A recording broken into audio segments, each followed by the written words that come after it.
নলবাৰী জিলাৰ বৰক্ষেত্ৰী সমষ্টিৰ অন্তৰ্গত লাৰকুছিত আজি ৬৫ নং লাৰকুছি কাপলাবৰী গাঁও পঞ্চায়তৰ নৱনিৰ্মিত কাৰ্যালয় গৃহটিৰ শুভ উদ্বোধন কৰাৰ লগতে নৱনিৰ্বাচিত পঞ্চায়ত কমিটিৰ কাৰ্যভাৰ গ্ৰহণ অনুষ্ঠানটি সুকলমে অনুষ্ঠিত হয়। সমাজকৰ্মী আব্দুল হালিম আহমেদৰ সভাপতিত্বত অনুষ্ঠিত হোৱা কাৰ্যালয় উদ্বোধন আৰু নৱনিৰ্বাচিত পঞ্চায়ত কমিটিৰ কাৰ্যভাৰ গ্ৰহণ অনুষ্ঠানটিত বৰক্ষেত্ৰী উন্নয়ন খণ্ডৰ খণ্ড উন্নয়ন বিষয়া প্ৰকাশ বৰ্মনে ফিটা কাটি আৰু নাৰিকল ভাঙি মাংগলিক নিয়মেৰে কাৰ্যালয় গৃহটোৰ শুভ উদ্বোধন কৰে। নিশ্চিতভাৱে ভাল লাগিছে। আজি বহুদিনীয়া ৰাজনীতিৰ দলীয় সংগঠন কৰি আহি এক মুহূৰ্তত মানে গাঁও পঞ্চায়তৰ সভাপতি হিচাপে নিৰ্বাচিত হৈছোঁ আৰু নিৰ্বাচিত হোৱাৰ পিছত আজি প্ৰথম আনুষ্ঠানিকভাৱে কাৰ্যভাৰ গ্ৰহণ কৰিছোঁ। লগতে নতুন পঞ্চায়ত হিচাপে নতুন সভাপতি হিচাপে কাৰ্যালয় লৈছোঁ। গতিকে নিশ্চিতভাৱে ভাল লাগিছে। আৰু জিলা পৰিষদৰ চেয়াৰমেন বাইদেউ আছিলে, আমাৰ এপি চেয়াৰমেনো আছে, আমাৰ দল আৰু চৰকাৰ একেলগে মিলি কাম কৰে, আমাৰ মণ্ডল সভাপতি ৰাজু ডেকা ডাঙৰীয়াও আছে। গতিকে অহা দিনবিলাকত মই যিহেতু বিজেপি দলৰ এগৰাকী সদস্য আৰু জিপি প্ৰেচিডেণ্ট হিচাপেও মই নিৰ্বাচিত হৈছোঁ, আমাৰ GMDৰ চেয়াৰমেন নাৰায়ণ ডেকা ডাঙৰীয়া তেখেতৰ আশীৰ্বাদ সদায় মোৰ লগত আছে। যেতিয়াৰ পৰা এই দলত মই কাম কৰিছোঁ, নিশ্চিতভাৱে জিলা পৰিষদ, আঞ্চলিক পঞ্চায়ত, গাঁও পঞ্চায়ত আমি গোটেইখিনি মিলি অনাগত দিনত এই ৬৫ নং লাৰকুছি কাপলাবৰী গাঁও পঞ্চায়তৰ গাঁৱৰ ৰাইজৰ যি উন্নয়ন, মহাত্মা গান্ধীৰ যি সপোন, গাঁৱৰ উন্নয়ন প্ৰথম হ'ব লাগে আৰু সেই সপোন বাস্তৱত ৰূপ দিয়াৰ কাৰণে আমি জিলা পৰিষদ, আঞ্চলিক পঞ্চায়ত, গাঁও পঞ্চায়তে মিলি চেষ্টা কৰিম।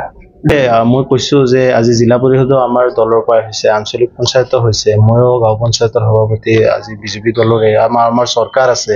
গতিকে দল চৰকাৰ মিলি আমাৰ এই পিছপৰা বা এই গৰাখহনীয়াৰ কবলত থকা এই জিপিৰ প্ৰতি আমাৰ নেতা নাৰায়ণ ডেকা ডাঙৰীয়াৰ পৰামৰ্শ মতে অনাগত দিনত আমি আমাৰ এই পঞ্চায়ত সুন্দৰভাৱে আগবঢ়াই ল'ম আৰু এক প্ৰকৃত পঞ্চায়তৰ যি শাসন ব্যৱস্থা, সেই সুশাসন ব্যৱস্থা দিয়াৰ কাৰণে মই চেষ্টা কৰিম। আছে শিক্ষাৰ সমস্যা আছে, স্বাস্থ্যৰ সমস্যা আছে।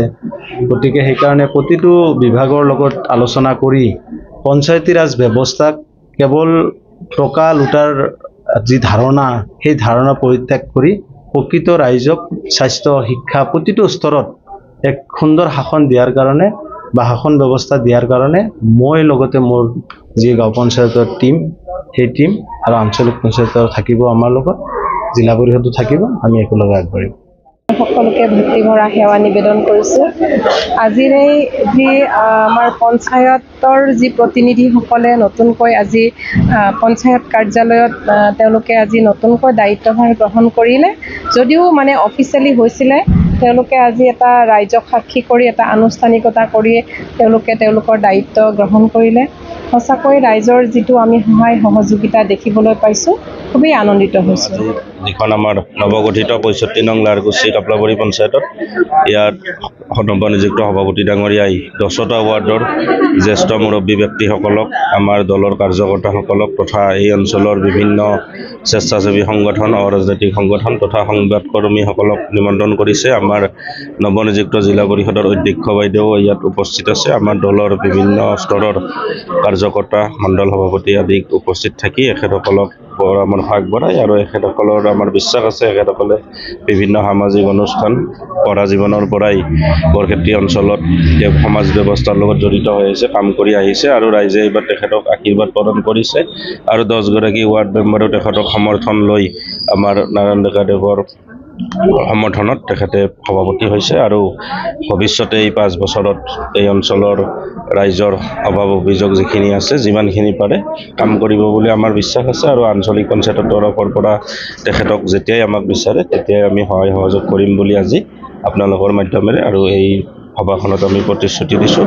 অনাগত দিনত আমাৰ যি 3 তৰপীয়া পঞ্চায়ত আছে, জিলা পৰিষদ, আঞ্চলিক পঞ্চায়ত আৰু গাঁও পঞ্চায়ত, এই 3 তৰপীয়া পঞ্চায়তৰ সহযোগত সমন্বয়টো ৰক্ষা কৰি আমি কাম কৰি যাম বুলি আজি সদৰি কৰিম। নলবাৰীৰ পৰা চম্পক বৈশ্য ৰিপৰ্ট, দ্য নিউজলেণ্ড।